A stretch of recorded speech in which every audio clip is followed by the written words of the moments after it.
Educação especial e a inclusão. Parte 1. Definições da lei para educação especial.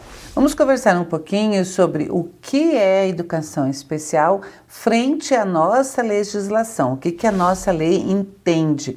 Parece uma coisa assim, redundante até, mas precisa ter esse entendimento? Sim. Por quê?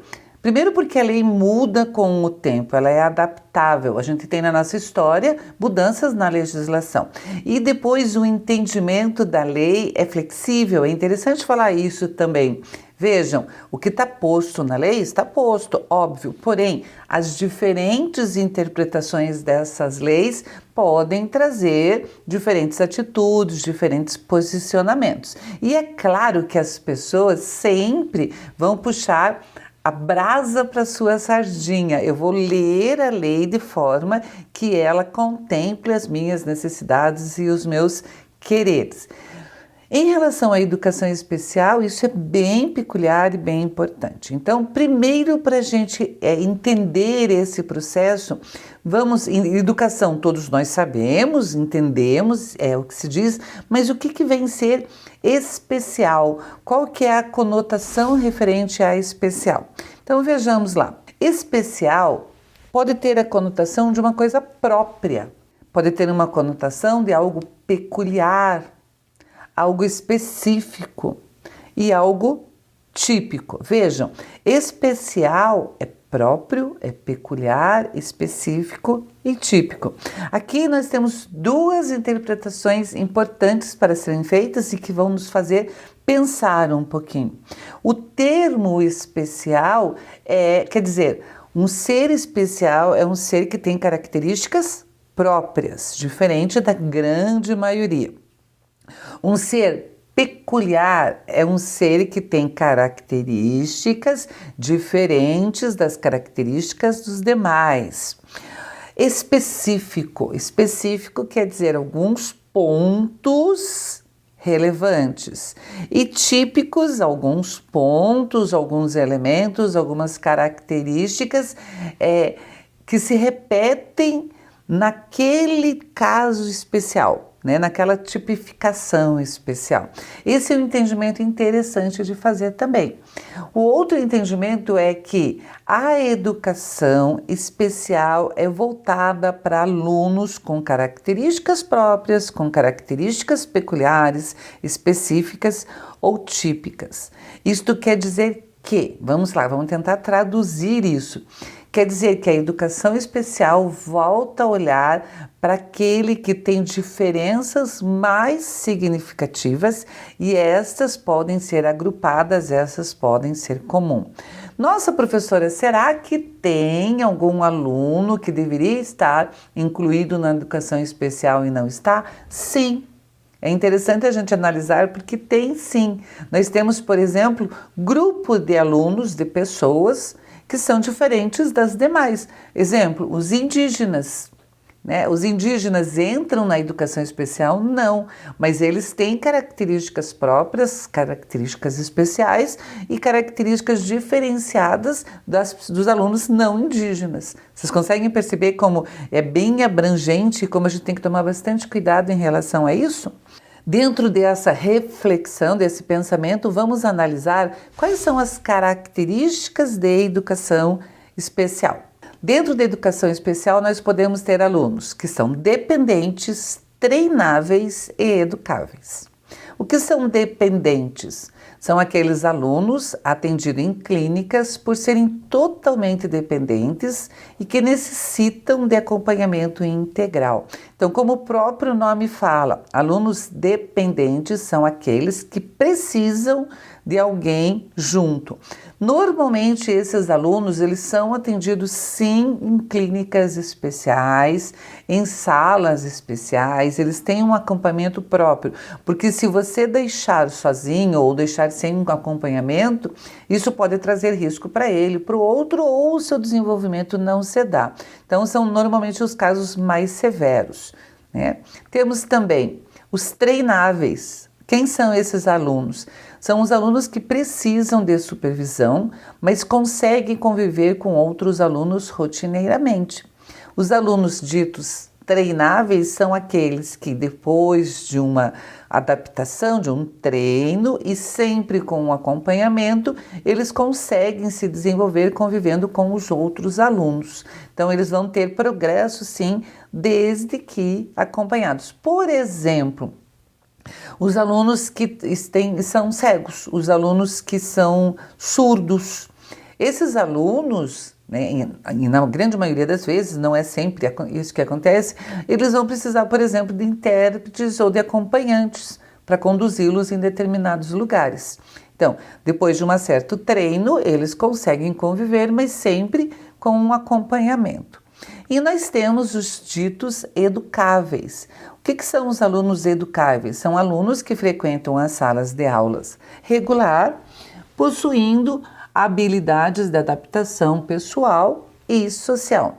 São aqueles alunos que possuem alguma necessidade ou alguma diferença maior do que os outros, mas que conseguem frequentar as aulas normalmente, que conseguem acompanhar. Exemplo disso, os alunos com altas habilidades de superdotação, alguns alunos com síndrome de Down, enfim. Alguns alunos conseguem acompanhar regularmente as salas de aula e as turmas sem problemas nenhum. Muito bem. Pessoal, lembrem que nós estamos falando isso com a conotação da legislação. O que é lei? A lei entende como que ela vê essa educação. Vejam lá. Quais são os transtornos globais do desenvolvimento? Quem entra dentro dessa classificação segundo a nossa legislação? Então, nós temos o autismo infantil, a síndrome de Asperger, a síndrome de Rett e o transtorno desintegrativo da infância. São diferentes categorias que têm as suas especificidades. Então, o aluno é autista, tá? Ele é autista, mas aonde que ele se encaixa dentro dessa denominação? Aonde que ele se enquadra? Então, nós temos aí algumas diferenças. Por exemplo, os alunos com a síndrome de Asperger. Um detalhe bem bacana. Como somos seres humanos e estamos lidando com seres humanos, é impossível encontrar duas pessoas exatamente iguais, né? Então, se eu falo, o menino tem autismo, a menina tem autismo, tá. Mas qual é o grau, qual é a intensidade, qual é o tempo, qual é o convívio que ela teve, como que ela foi tratada, como que ela se desenvolve, porque essa pessoa, ela vai ter características diferentes, mas a aproximação. Então, síndrome de Asperger, por exemplo, são aqueles, na maioria das vezes, eles têm um posicionamento de ficar assim isolado, né, de não ter uma grande interação, não olha nos olhos das pessoas, tem as características, e alguns são extremamente inteligentes em determinadas áreas. Então eles têm altas habilidades de superdotação. Não, né? É interessante. Então, vejam, a síndrome e as diferenças, às vezes, elas se confundem. Daí a importância, sem dúvida nenhuma, de que todos os alunos sejam diagnosticados por profissionais capacitados para tal. Eu acho que ele é autista. Não, você não pode achar nada, né? Se você tiver essa desconfiança, encaminha para alguém que esteja preparado para fazer realmente o diagnóstico. Falei dos alunos com altas habilidades e superdotação, mas professora, peraí, esses alunos estão dentro da educação especial? Eles realmente precisam disso? Sim, e vejam só, às vezes é mais difícil. Eu falo isso de experiência em sala de aula. É mais complicado, às vezes, trabalhar com um aluno com altas habilidades de superdotação do que um aluno com síndrome de Down. Por quê? Primeiro, porque às vezes a gente não identifica esse aluno. Tá? É aquele aluno, muitas vezes, que não presta atenção, é rebelde, não leva o caderno, esquece o material, não vai fazer prova. Algumas características dessas podem indicar um aluno com altas habilidades, só que a gente não percebeu isso. A revolta dele, por quê? Porque pense, imagine eu colocar você numa sala de aula e ensinar que 1 mais 1 é 2, né? Você vai achar isso aborrecido, vai achar isso complicado. Sim, e se o aluno tem altas habilidades, ele precisa assistir aulas? Sim, porque dentro das altas habilidades também há variações. Alguns alunos, eles têm muita facilidade em determinadas áreas e não em todas. né? Alguns alunos, eles têm algumas capacidades, mais às vezes avançadas, superiores, mas tem algumas carências na relação do básico.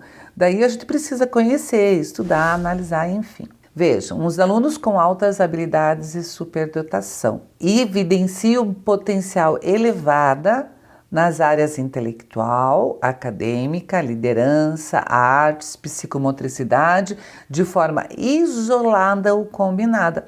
Então, às vezes, eu tenho um aluno com altas habilidades e superdotação que tem um potencial elevado na área acadêmica. Nossa, ele conhece, ele sabe, na matemática, conhece tudo da matemática, porém tem dificuldade em relacionamento com o seu colega, porém não gosta da leitura e da escrita, não gosta da atividade física. Eu tenho outro aluno, por exemplo, que ele tem potencial em todas as áreas, né? Apesar que é meio complicado isso, né? Porque pense se você tivesse, quer ver? Vamos fazer uma analogia bem legal, assim. Imagine você estudando numa educação infantil, você lá no meio dos pequenininhos com a tua intelectualidade e tendo aula que é dada para eles, cor, volume, tá? Então você acaba ficando irritado, você acaba ficando aborrecido, você falta aula, né? Eu queria ter altas habilidades para saber tudo. Não é bem assim, realmente a relação e esse processo todo ele é bem complicado. Vejam lá algumas legislações que dão suporte para a educação especial.